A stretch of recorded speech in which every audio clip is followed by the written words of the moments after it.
గంజాయి నిర్మూలన కావాలని ఇవన్నీ మాట్లాడితే ఎవరికి నచ్చటం లేదు, వాళ్ళకి వైసీపీ వాళ్ళ రాజకీయ ప్రతినిధిగా చెబుతారు.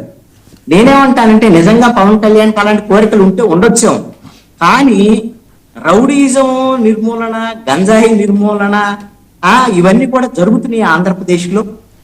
ఎందుకు ఈ మాట అడుగుతున్నా అంటే తెలుగుదేశం పార్టీకి సంబంధించినటువంటి ఒక కీలక నాయకుడు ప్రకాశం జిల్లాలో వీరయ్య చౌదరి. ఈ వీరయ్య చౌదరిని సుమారుగా ఒక 50 కత్తిపోట్లతో దారుణంగా హత్య చేశారు. ఎవరయ్యా వీళ్ళు అని అంటే రేషన్ మాఫియా, మద్యం మాఫియా, దాంట్లో ఈ మాఫియాలో వీళ్ళు ఉండటమో కత్తిపోటుందో వాళ్ళ ఘర్షణలో అంత దారుణమైనటువంటి పరిస్థితులు ఆంధ్రప్రదేశ్ లో ఉన్నాయి. ఇది ఒక ఉదాహరణ. ఈయన చనిపోయినటువంటి పాపం బాధితుడు నారా లోకేష్ కి తట్టుకుంటే చంద్రబాబు నాయుడు వీళ్ళందరూ బాగా తెచ్చాడు. అలాంటి వాళ్ళు ఇప్పుడు ఈ విధమైనటువంటి మాఫియాల హత్యల వరకు వెళ్ళినటువంటి పరిస్థితి కూటమి ప్రభుత్వంలో ఒకసారి ఆలోచించుకోవాలి. అదేవిధంగా గంజాయి నిర్మూలన కూడా ఈ ప్రభుత్వం బాగా చేస్తుంది. అయ్యా ఏంటి అని అంటే గంజాయికి సంబంధించినటువంటి మాఫియాలు ఏ విధంగా అంటే పట్టపగలు పెంచలయ్య అనేటువంటి ఒక సిపిఎం నాయకుడిని దారుణంగా హత్య చేశారు. అది గంజాయి నిర్మూలనకి ఈ ప్రభుత్వం తీసుకున్నటువంటి చర్యలు అన్నమాట. ఏది దారుణమైనటువంటి హత్యలకు తీసుకున్న బహిరంగంగా పట్టపగలు. అదేవిధంగా చంద్రబాబు నాయుడు ఒకవైపున మొన్న చెప్పాడు, రౌడీజం అంటే ఉపేక్షించేది లేదు, పవన్ కళ్యాణ్ కూడా చెప్పినటువంటి పరిస్థితి. ఆ రోజు చూస్తే అనంతపురంలో ఒక సిఐ మీద రౌడీ సిఐని పొడిచాడండి. ఏకంగా సిఐని పొడిస్తే ఆ సిఐ కాల్పులు జరపాల్సినటువంటి పరిస్థితి వచ్చింది గాల్లోకి. ఆ విధంగా ఘర్షణ జరిగినటువంటి పరిస్థితులు. అదే విధంగా ఇప్పుడు వైసీపీ ప్రభుత్వంలో తెలుగుదేశం వాళ్ళు చచ్చిపోయారు, అప్పుడు ఘర్షణలు ఉన్నాయి, వ్యవహారం ఉంది. ఇప్పుడు కూడా తెలుగుదేశం వాళ్ళు కానీ ఎవరైనా కానీ దారుణమైనటువంటి హత్యలు. ఇప్పుడు పల్నాడులో ఫ్యాక్షన్ పోయింది, పల్నాడులో ఎప్పుడో పోయింది. కానీ ఇప్పుడేందో మళ్ళీ ఈ ఫ్యాక్షన్ కి సంబంధించినటువంటి జంట హత్యలకు సంబంధించినటువంటి వ్యవహారం ఇప్పుడు ఎవరో వైసీపీ వాళ్ళు చేశారు, పిన్నెల్లి రామకృష్ణారెడ్డి వాళ్ళ సోదరుడు చేశాడు అని అనుకుందామండి. అంటే ఈ పోలీసులు ఏం చేస్తున్నారు, ఈ ప్రభుత్వం ఏం చేస్తారు? నిన్నండి దుర్గి మండలం అడిగొప్పల్లో అన్నదమ్ముల్ని వేటపాడవలతో నరికారు. వాళ్ళు కూడా పాప తెలుగుదేశం పార్టీకి సంబంధించినటువంటి వాళ్ళే. మరి ఈ విధమైనటువంటి పరిస్థితి ఉంటుంటే ఏంటి దీన్ని నిర్మూలించేటువంటి విధంగా శాంతి భద్రతలు కాపాడేటువంటి విధంగా ఏం చేస్తున్నారు? ఏం చేస్తుంటే పవన్ కళ్యాణ్ చెబుతున్నాడు ఇప్పుడు వైసీపీ రౌడీజం వ్యవహారం ఇవన్నీ అందరికీ తెలిసిందే. అందుకని వాళ్ళ రౌడీజం వల్లే వాళ్ళ 11 సీట్లు వచ్చినాయి, అయిపోయింది. వాళ్ళ మూల కూర్చొని పెట్టేశారు, అయిపోయింది.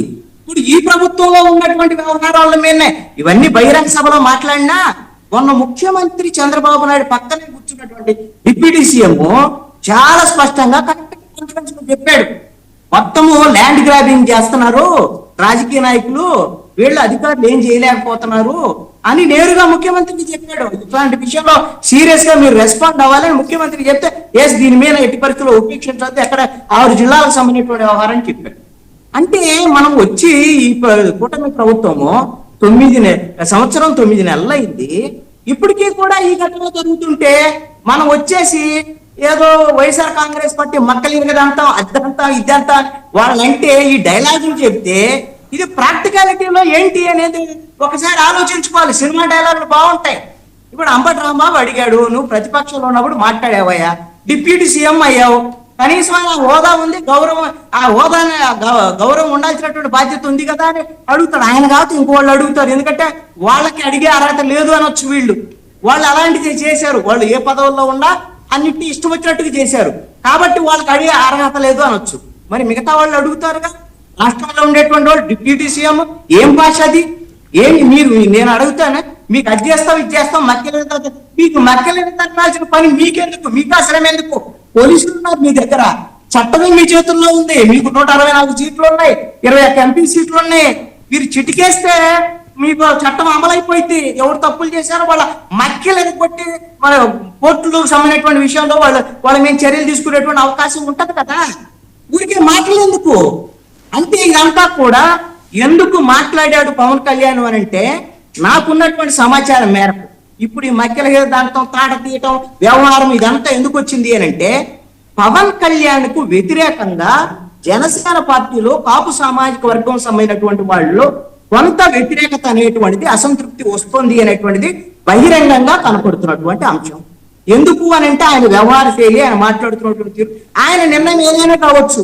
ఇప్పుడు ఇద్దరం కలిసి ఉంటేనే మంచిది, తెలుగుదేశం జనసేన మన భవిష్యత్తు ఉంటుంది, రాష్ట్రానికి కూడా భవిష్యత్తు ఉంటుందని ఆయన ఫీల్ అవ్వచ్చు. కానీ కార్యకర్తలు అలా ఫీల్ అవటం లేదు. ఏం ఫీల్ అవుతున్నారు? మా నాయకుడు ముఖ్యమంత్రి కావాలి, పవన్ కళ్యాణ్ ముఖ్యమంత్రి కావాలని వాళ్ళ యొక్క కోరిక కదా అది. సీఎం అని అరుస్తూ ఉంటారు కదా. మరి ఇంక నేను 15 ఏళ్ళు ఉంటాను, 15 ఏళ్ళ తెలుగుదేశంతో కలిసి ఉంటాను, చంద్రబాబు నాయుడు సీఎం అంటే వాళ్ళలో కొంత అసంతృప్తి ఉంటుంది. అందుకోసమని ఈ అసంతృప్తికి సంబంధించినటువంటి విషయంలో వైఎస్ఆర్ కాంగ్రెస్ పార్టీ తెర వెనక ఎంతో కొంత వ్యవహారం నడుపుతోంది. దాంట్లో భాగమే కాపులకు సంబంధించినటువంటి విషయంలో వివిధ రకాల మీటింగులు జరుగుతున్నటువంటి పరిస్థితి ఉంది. భవిష్యత్తులో కాపుకు సంబంధించినటువంటి యువత, మిగతా వాళ్ళు జనసేనకు దూరం అయ్యేటువంటి అవకాశాలు ఉండొచ్చు అనేటువంటి ఒక భయము అనేటువంటిది జనసేన పార్టీకి ఉంది. అదే విధంగా పవన్ కళ్యాణ్ కు కొంతమంది స్ట్రాటజిస్టులు ఎవరో చెప్పి ఉండొచ్చు. అందుకని ఇప్పుడు అది వైఎస్ఆర్ కాంగ్రెస్ పార్టీ మీద, అదే విధంగా జగన్మోహన్ రెడ్డి మీద ఈ విధమైనటువంటి భాష ఒకసారి వాడాడు అనుకోండి, ఆటోమేటిక్ ఒకసారి ఆయన మాట్లాడి వెళ్ళిపోయిన తర్వాత వీళ్ళు కాకుల్లాగా తగులుకుంటారు. వైఎస్ఆర్ కాంగ్రెస్ పార్టీ వాళ్ళు ఇష్టం వచ్చినట్టు మాట్లాడేస్తారు. గతంలోనే ఇప్పుడు అన్ని మాట్లాడారు కదా, పెళ్లిళ్ళ దగ్గర నుంచి అన్ని మాట్లాడారు. మాట్లాడి వాడు బొక్కబార్లో పడ్డాడు. అది యాక్సెప్ట్ చేయలే వైసీపీ మాట్లాడినటువంటి వాటిని. ఇప్పుడు కూడా వైసీపీ మాట్లాడేటువంటి వాళ్ళు ఇష్టం వచ్చినట్టు మాట్లాడతారు. ఈ మాట్లాడటం వల్ల అయ్యో మా పవన్ కళ్యాణ్ ని టార్గెట్ చేశారు, వీళ్ళందరూ వైసీపీ వాళ్ళు టార్గెట్ చేశారు, కాబట్టి పవన్ కళ్యాణ్ మనమే సపోర్ట్ గా ఉండాలి అని కాపు సామాజిక వర్గానికి సంబంధించినటువంటి వాళ్ళు ఎక్కడైనా సరే ఇలాంటి సింపతి క్రియేట్ చేయాలి, ఈ విధంగా తన మీద ఈ విధంగా మాటల దారి అడిగేటువంటి విధంగా వ్యూహాత్మకమైన స్టేట్మెంట్ ఎక్కడిచ్చాడు?